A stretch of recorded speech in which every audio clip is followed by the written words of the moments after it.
The next morning, I woke up before sunrise, my head still spinning from the night before. $823 million. I kept whispering that number under my breath as if saying it enough times would make it real. The rain had stopped, but the world outside my window still looked gray, heavy, unsure, like it was waiting for me to make the next move. Walter had told me to come back after sunrise. He said there were legal documents, deeds, and something else, something personal my father had left for me. I hadn't slept much. Every time I closed my eyes, I saw my father's face from that photo on Walter's wall, smiling with pride and dust on his jacket. When I pulled into Walter's driveway, the old man was already sitting by the porch, wrapped in a wool blanket, 2 steaming cups of coffee beside him. "Morning, Raymond," he said softly. "You look like you've seen a ghost again." "I'm not sure if I slept or just dreamed all night," I admitted, sitting down beside him. "You're telling me my father was worth $500 million when he died, and nobody knew?" He nodded, eyes distant. "Back then, nobody believed in that project. We were visionaries in a time when people only cared about short-term profit. Your father was the heart of it all. When he passed, I felt like I buried half of myself with him." He handed me a leather folder. Inside were deeds, contracts, and a small sealed envelope, yellowed with age, my name written in faded ink. My throat tightened as I touched it. "I found that in your father's desk after he died," Walter said. "I couldn't open it. I knew someday you'd come." My hands trembled as I broke the seal. Inside, there was a single handwritten note. "Ray, if you ever find this, it means Walter kept his word. Trust him. He'll lead you to what's rightfully yours. But remember, money reveals hearts faster than time. Protect your family first, son. The world can wait." My chest tightened. I hadn't heard anyone call me son in 20 years. "Walter," I said, my voice breaking, "how much of this is really mine?" "All of it," he said. "I've managed it, invested it, kept it clean. But it's yours now. And there's something else. Your father wanted this company to build homes, not just offices. He wanted to give back to the city that turned its back on him." Voice trembles. "I don't even know where to begin." He smiled faintly. "Start where all broken men start, by confronting the past." That's when he slid another paper across the table, a list of current tenants. My eyes froze when I saw the name near the bottom. Vincent Harlow Holdings, Lot 47. The same man who stole my career, my reputation, my wife, paying rent to my father's company. My company. A strange calm came over me. It wasn't anger, not yet. It was purpose. "Walter," I said quietly, "I want every document related to that lease. Every clause, every signature. If there's a way to end it, I'll find it." He nodded slowly. "You sound just like your father." 2 hours later, I was sitting in my car outside Harlow Towers, the glass monument Vincent had built as a symbol of his legacy. I used to walk through those revolving doors every morning. Now I sat in a 10-year-old Civic with pizza stains on the seat and a secret worth nearly $1 billion. Softly, "Enjoy being nobody," Felicia's voice echoed in my mind. I smiled to myself. Not anymore. Just then my phone buzzed. It was a text from my daughter, Bethany. "Dad, my tuition payment bounced again. Don't worry, I'll figure it out." My jaw tightened. I looked up at the shining Harlow logo above the entrance and whispered, "No, sweetheart. This time, I'll figure it out." The rehook hit me like lightning. I wasn't just a pizza guy anymore. I was a man sitting on a silent empire, and the man who destroyed me was about to learn he'd been paying rent to his revenge. That night, as I sat in my apartment surrounded by pizza boxes and unpaid bills, I opened Walter's folder again. Among the documents, there was a small key taped to a note. Lot 47, Sublevel B, Storage 12. I didn't sleep that night either. Something told me whatever waited behind that locked door would change everything again. By morning, I couldn't take the waiting anymore.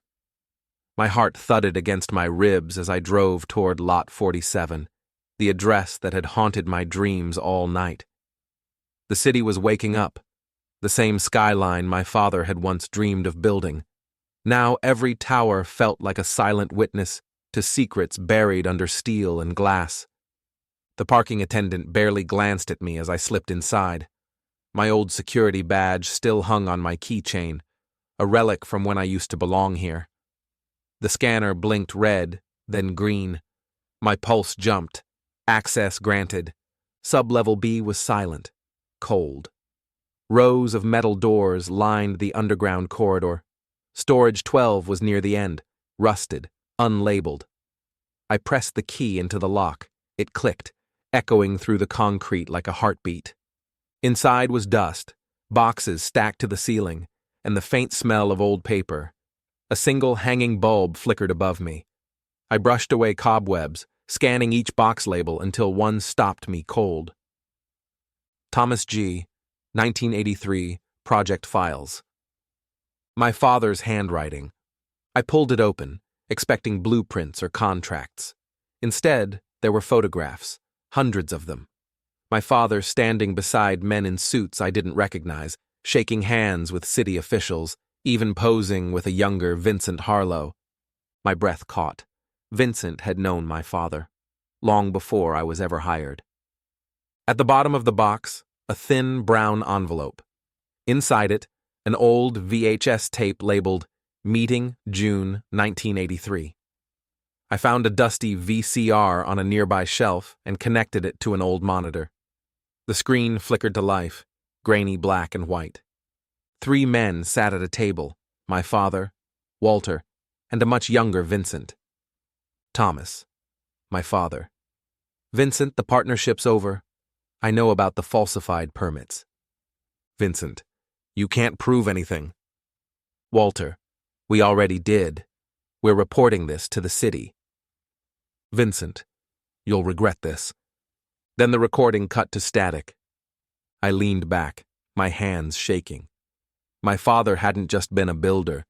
He was a whistleblower, and Vincent had been the one responsible for his downfall. A soft voice broke the silence. Raymond? I turned. A woman stood in the doorway, late 30s, elegant, her heels clicking on the concrete floor. I recognized her instantly. Felicia, my ex-wife. What the hell are you doing here? I asked. She crossed her arms, her eyes darting to the open box. I could ask you the same thing. Vincent said someone was snooping around the lower levels. I didn't expect it to be you. You knew, I whispered. You knew he ruined my father. She hesitated. Her lips trembled, but then her mask of confidence returned. It's business, Ray. You were never built for this world. Vincent was. Voice cracks. And what did you trade for it, Felicia? My marriage, my dignity, my kid's future? Your pity act won't work anymore, she said coldly. Vincent has eyes everywhere. If you're smart, you'll walk away. Whatever you think you found here, it's not yours. I stared at her, every ounce of pain hardening into something else. Resolve. You're standing in my building, Felicia. You and Vincent both. You've been paying rent to the ghost you buried. Her eyes flickered with confusion. What are you talking about? You'll find out soon enough.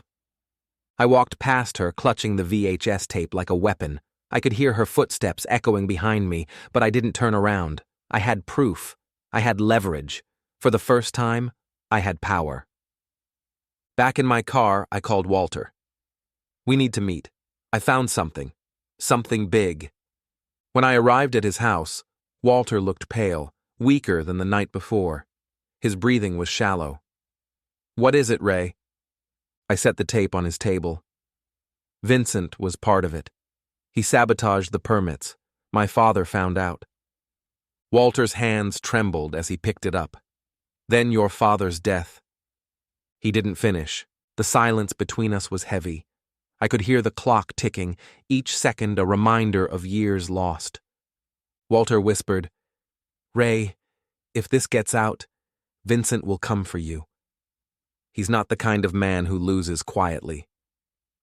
I looked at him, my jaw tight. Then he'll learn what it feels like to lose everything he built on lies. Outside, thunder rolled over the city again, just like that December night. But this time, I wasn't the man delivering pizzas in the rain.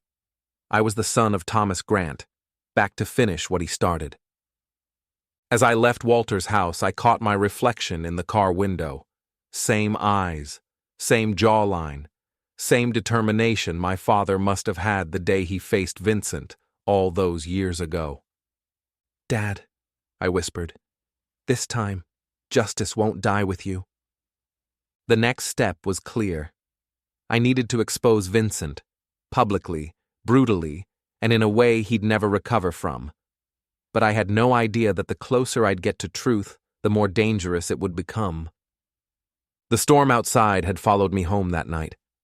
I sat in the dark, the flicker of lightning washing across the walls, the VHS tape lying on the table like a ghost staring back at me.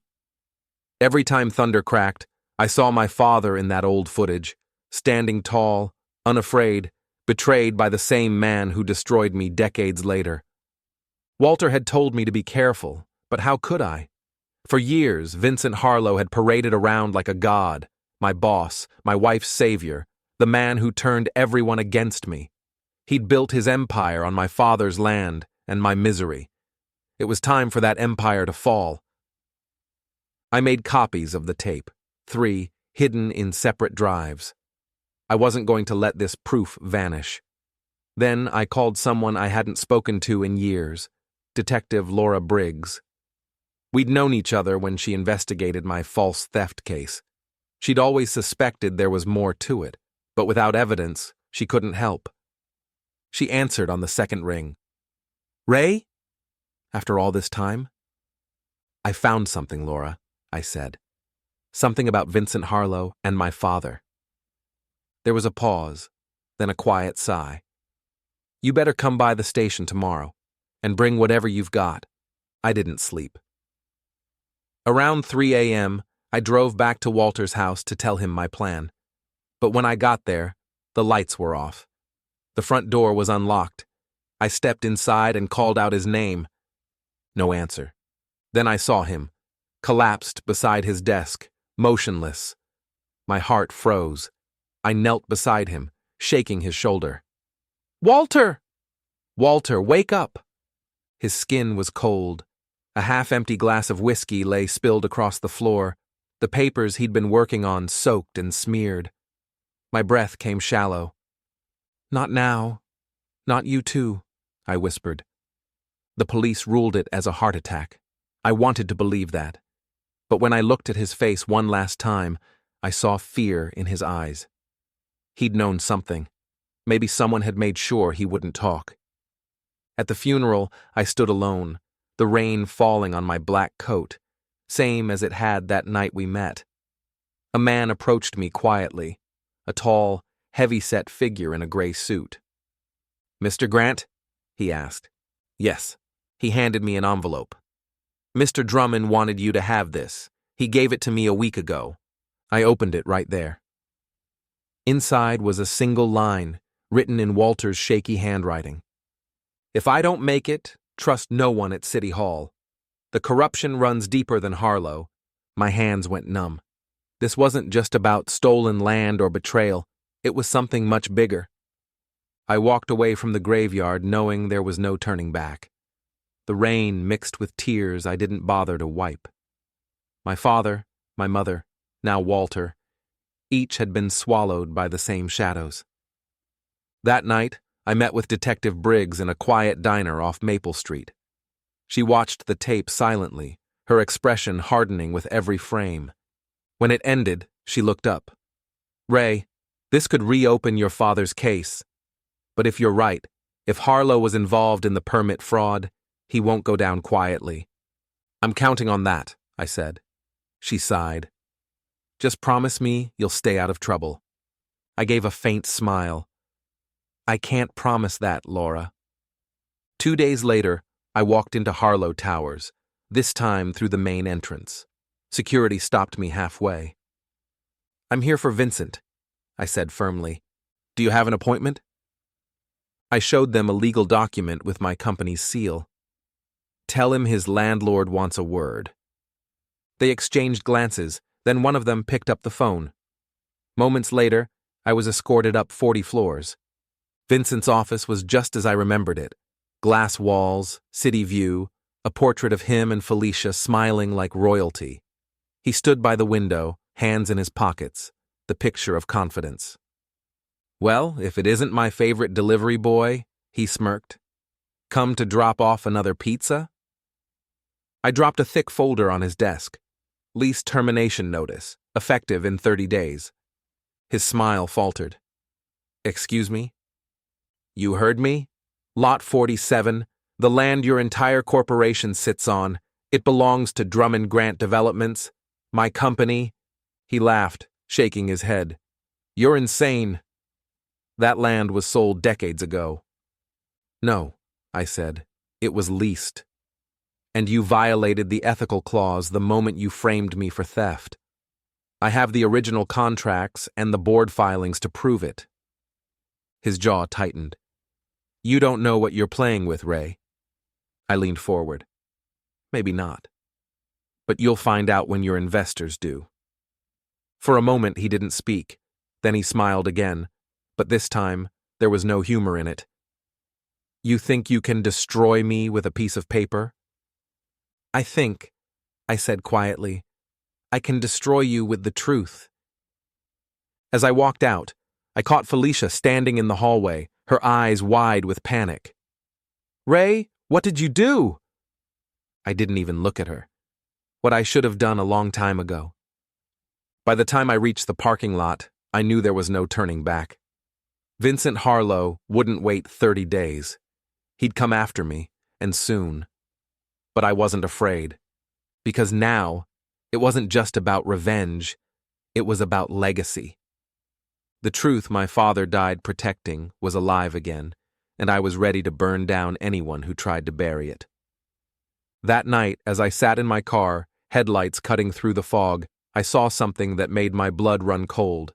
A black SUV parked across the street, engine idling, no lights on. I looked at it for a long moment. Then it started moving. Slowly. Toward me. The SUV's headlights disappeared into the fog.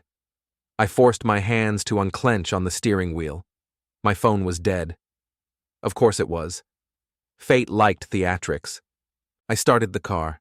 The SUV followed, keeping the same distance, like a shadow mirroring every move. I drove through a string of empty streets, heart hammering.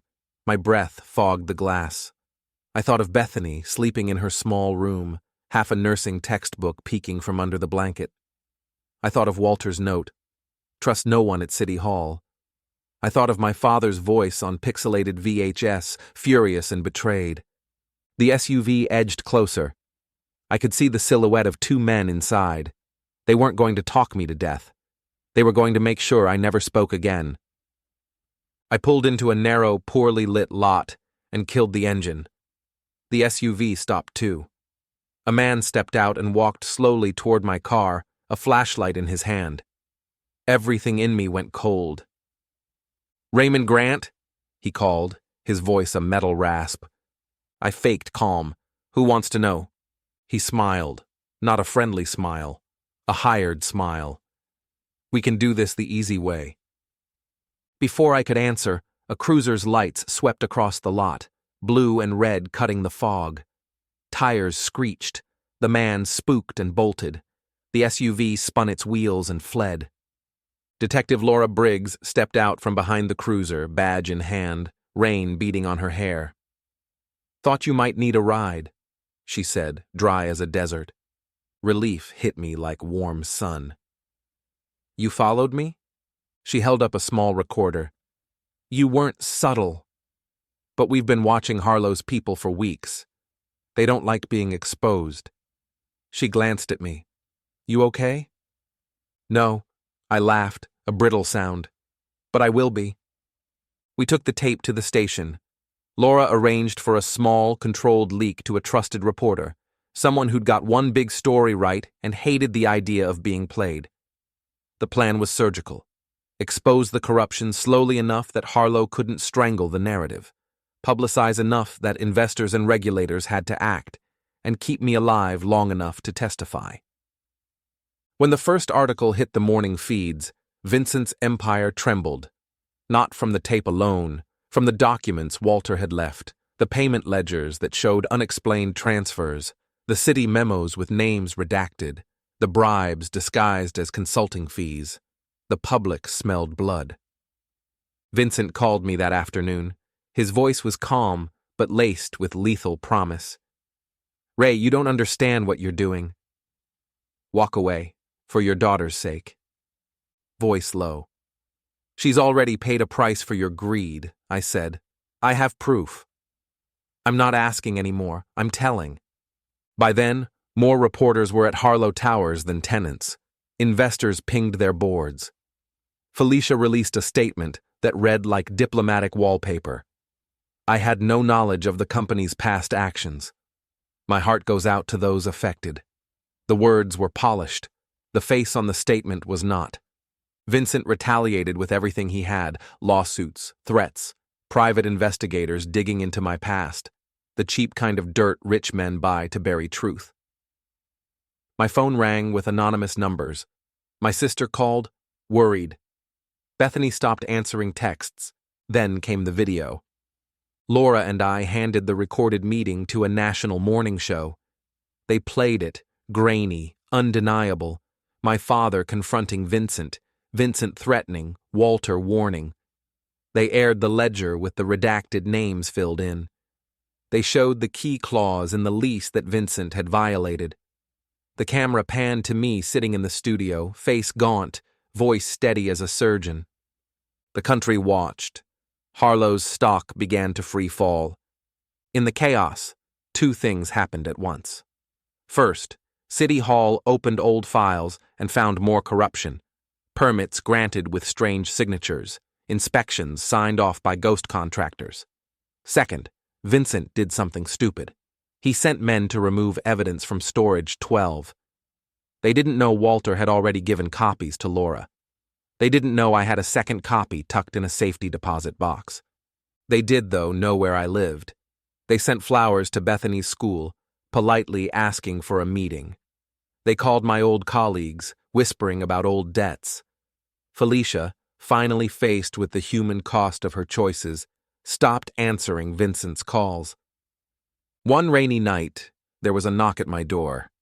I opened it to find Felicia standing under the porch light, mascara streaking down her cheeks. She looked smaller than she ever had in courtrooms or charity galas. "Ray," she said, voice small. I dash. "You told me to enjoy being nobody," I said softly. "You made me nobody." She flinched as if struck. I didn't know how deep it went. I thought if I stood by him, it would protect people I loved. I was wrong. Pause. "What do you want, Felicia?" She held out a thin envelope. Inside were bank statements, transfers from her account to a shell company tied to Harlow's legal defense. She had been laundering money to protect the firm. She had been part of the machine. Tears burned my eyes. "Why now?" "Because I've been listening to you on TV," she said, "and because my son asked why his grandfather's name was never spoken of with love. I can't live in a house built on bones." Her confession was messy. It was not absolution, but it was truth. One by one, the dominoes fell. Vincent was indicted for fraud, obstruction, and bribery. His legal team collapsed under the weight of proof and public outrage. Felicia testified in a closed-door hearing. She cried on the stand and admitted what she'd done. It didn't make her a saint. It made her human. At Walter's small memorial, not the funeral that had been too heavy for headlines, this was quieter, a bench in the park with his name.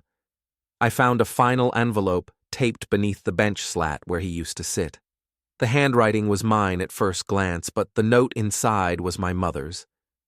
"Raymond, if you find this, It means Walter did not fail. I left because I feared for you. I couldn't keep being watched. I left to protect the only thing that mattered, you. Forgive me.